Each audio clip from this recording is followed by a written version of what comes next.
नमस्कार, SBT news में आपका स्वागत है। पेश है 6 जुलाई मंगलवार सुबह 10:15 बजे राजस्थान की बड़ी खबरें। राजस्थान के मुख्य सचिव निरंजन आर्य ने अधिकारियों को निर्देश दिए कि गांव का मास्टर प्लान बनाने से पहले तहसीलदारों, नगर नियोजकों, अभियंताओं, कनिष्ठ तकनीकी अधिकारियों और पटवारियों को गहन प्रशिक्षण दिया जाए। भविष्य में गाँवों की बढ़ी हुई आबादी के अनुरूप आधारभूत सुविधाएं सुव्यवस्थित रूप से विकसित हो सके और गाँव समृद्ध व खुशहाल प्रदेश के प्रतीक बन सके। आर्य मुख्यमंत्री की गांव के मास्टर प्लान बनाने के लिए बजट घोषणा की पालना के लिए पंचायती राज, राजस्व विभाग, वित्त व नगर नियोजन से जुड़े हुए विभागों के अधिकारियों की समीक्षा की बैठक को संबोधित कर रहे थे। उन्होंने निर्देश दिए कि पंचायती राज विभाग, राजस्व विभाग के साथ जमीन संबंधी मामले और नगर नियोजन विभाग के साथ नियोजन संबंधी तकनीकी मामलों में समन्वय कर 35,000 से अधिक आबादी वाले गाँव के लिए शीघ्र मास्टर प्लान तैयार करें और इसके लिए संबंधित अधिकारियों को प्रशिक्षण दिया जाए।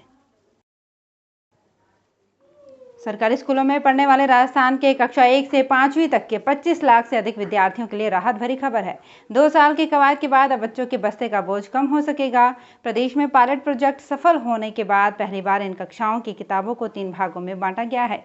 इससे अब स्कूल खुलने पर विद्यार्थियों को बस्ते में सभी किताब ले जाने के बजाय केवल एक ही पुस्तक ले जानी होगी, जिसमें सभी विषय शामिल होंगे। भूमि आवंटन नीति में संशोधन के बाद नगरीय विकास विभाग ने शहरी निकाय स्तर पर राजकीय विभागों को भूमि आवंटन की सीमा भी तय कर दी है। प्राथमिक और उच्च प्राथमिक विद्यालयों को संभाग मुख्यालय तक 2,000 और अन्य स्थानों पर 3,000 वर्ग मीटर तक भूमि का आवंटन निकाय स्तर पर ही किया जा सकेगा। इसी तरह माध्यम और उच्च माध्यमिक विद्यालयों को संभागीय मुख्यालय पर 4,000 और अन्य स्थानों पर 6,000 वर्ग मीटर भूमि का आवंटन स्थानीय स्तर पर किया जा सकेगा। राजस्थान राज्य बाल अधिकार संरक्षण आयोग हर जिले में एक आदर्श बाल मित्र गांव बनाने की पहल करेगा। इसके लिए पैमाना तैयार कर लिया गया है और गांव के चयन पर आज मंगलवार को विचार होगा। बाल आयोग की मंगलवार को होने वाली बैठक के एजेंडे में ये विषय भी शामिल हैं। आयोग ने बाल मित्र राजस्थान अभियान की रूपरेखा तैयार की है, जिसके तहत जिला स्तर पर बालकों के स्वास्थ्य, शिक्षा व संरक्षण को लेकर एक गाँव को आदर्श बनाया जाएगा। सीबीएसई ने 2021-22 सेशन में 10वीं और 12वीं के एग्जाम के लिए स्पेशल असेसमेंट स्कीम का ऐलान किया है। एकेडमिक सेशन को 50-50% सिलेबस के हिसाब से 2 हिस्सों में बांटा जाएगा। पहली परीक्षा नवंबर-दिसंबर और दूसरी परीक्षा मार्च-अप्रैल में होगी। राष्ट्रीय जनता दल के 25वें स्थापना दिवस पर सोमवार को पार्टी सुप्रीमो लालू यादव कार्यकर्ताओं को संबोधित करते वक्त रो दिए। जेल में बिताए दिनों को याद कर उन्होंने कहा कि अगर तेजस्वी और राबड़ी नहीं होते तो मैं रांची में ही खत्म हो जाता। चारा घोटाले में 3 साल जेल में रहे लालू जमानत पर हैं।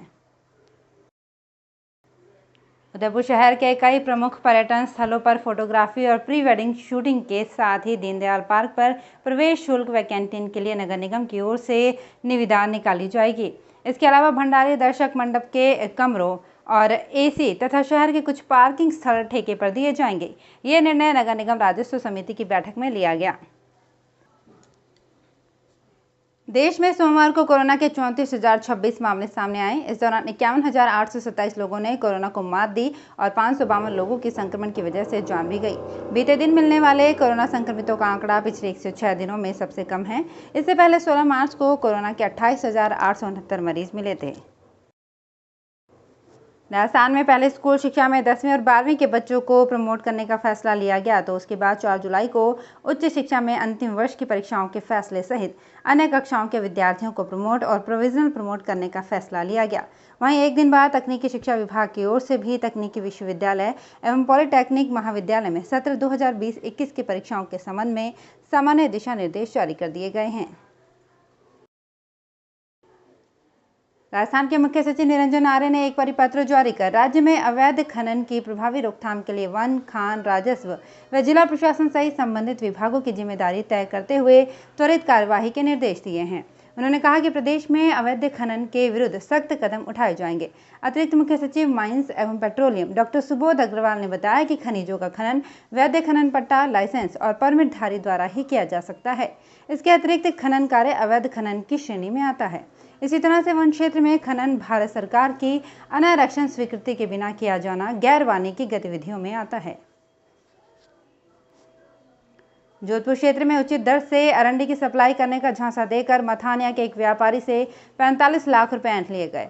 2.25 साल बाद भी अरंडी या रुपए न मिलने पर पीड़ित व्यापारी ने सुमेरपुर के व्यापारी पिता पुत्र के खिलाफ मथानिया थाने में धोखाधड़ी का मामला दर्ज कराया है।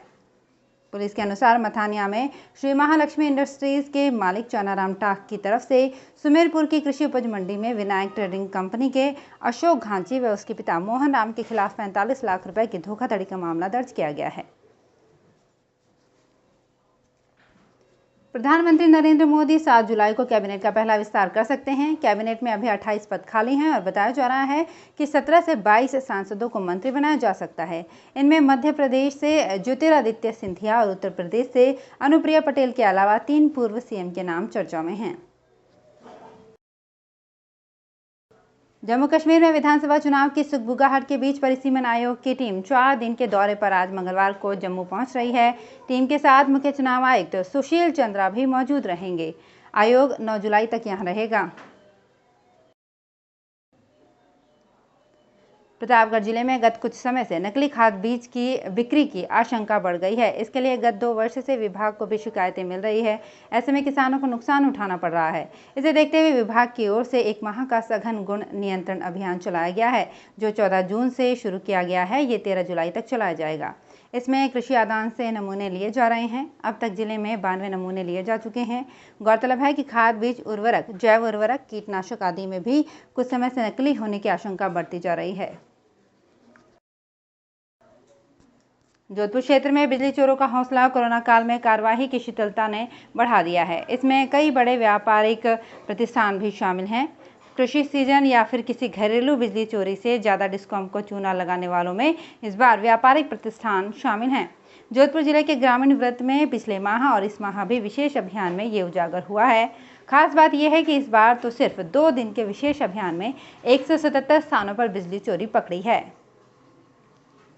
तो फिलहाल इस बुलेटिन में इतना ही। फिर हाजिर होंगे कुछ और बड़ी खबरों के साथ। एसबीटी न्यूज़ के और भी वीडियोस को देखने के लिए हमारे चैनल को सब्सक्राइब करें और नोटिफिकेशन पाने के लिए बेल आइकन को प्रेस करें।